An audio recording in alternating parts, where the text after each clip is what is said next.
On this particular fight, I really wasn't worried that much about the rogue. I was more concerned about the pally. But we was able to catch the pally over here. And I used Remorseless Winter to open on the pally. And once I used it, the rogue came out into my Remorseless Winter anyway. It, and it forces the pally to bubble. And I didn't use Unholy Blight because I was able to catch the rogue and hit him with Outbreak. So I caught him up there, and he went into a stun. And I used my Icebound Fortitude to get out the stun so I could hold on to my trinket. Because I felt like that he was going to try to Shadow Dance. And I wanted to negate all the damage that he did. And this is a good example of actually fighting on this bridge with melee. It was fine for me to do this because I knew I could always drop down in LOS if I needed to. But in this case, I really didn't feel like I needed to. I felt like I was putting enough pressure and enough damage on the rogue that I was forcing the pally to blow everything that he had. And he already used the bubble at the beginning of it. So I was fine from there. And once the pally drops down and my buddy chases him down, my buddy keeps him snared and stunned down there while I beat the crap out of the rogue on top and get the kill. That's a good scenario to separate the heals from the DPS.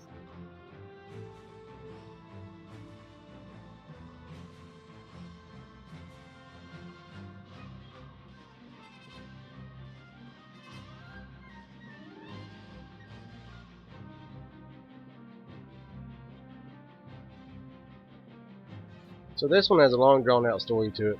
Basically we'll rush to the end where I die. But this one I put in because I want to show the healing abilities of a DK. I think I ended up putting up 2.9 mil damage and over a million healing.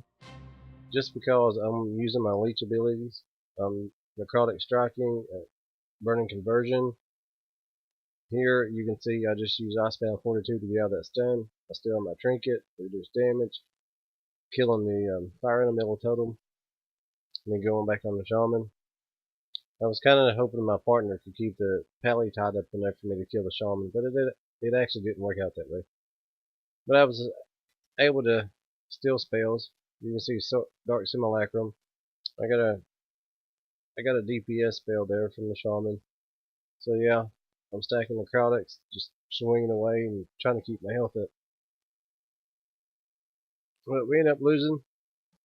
Go figure. My anti-magic shell, as you saw me shoot across the arena with anti-magic shell on. Why it doesn't stop that, I have no idea.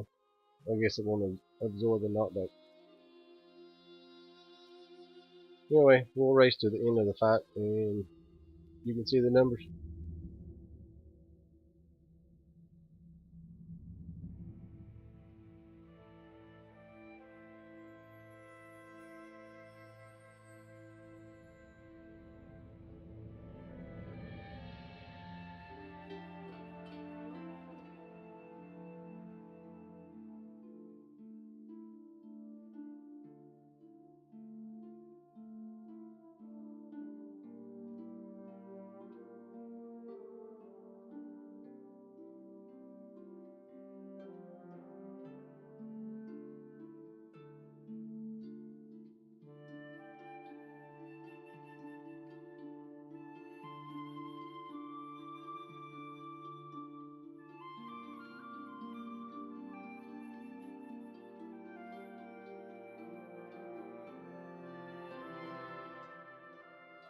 So on this one, I'm going to do my normal opener. I'm going to do my Remorseless Winter and Unholy Black since we have a stealthy. Try to drag him out, get dots on him. That way I can make him blow Cloak of Shadows and vanish before he can actually do an opener. So this will negate his opener. Either he's going to have to wait or get dots on him. And I think he gets impatient right here. And he gets ready to open. He ends up getting dots on him. Right there. And from there on, the rest is history. We got his warrior down, got him down. And that's why Unholy Black and Remorseless Winter is a good opener.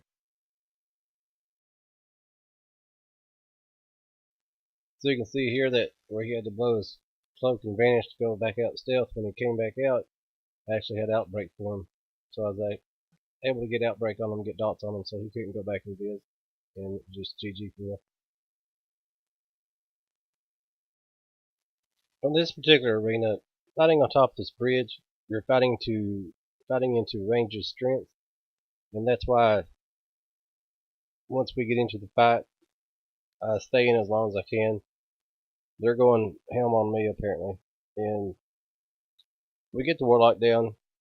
I feel like I'm starting to get into trouble, so I drop down and let my conversion try to heal me up a little bit.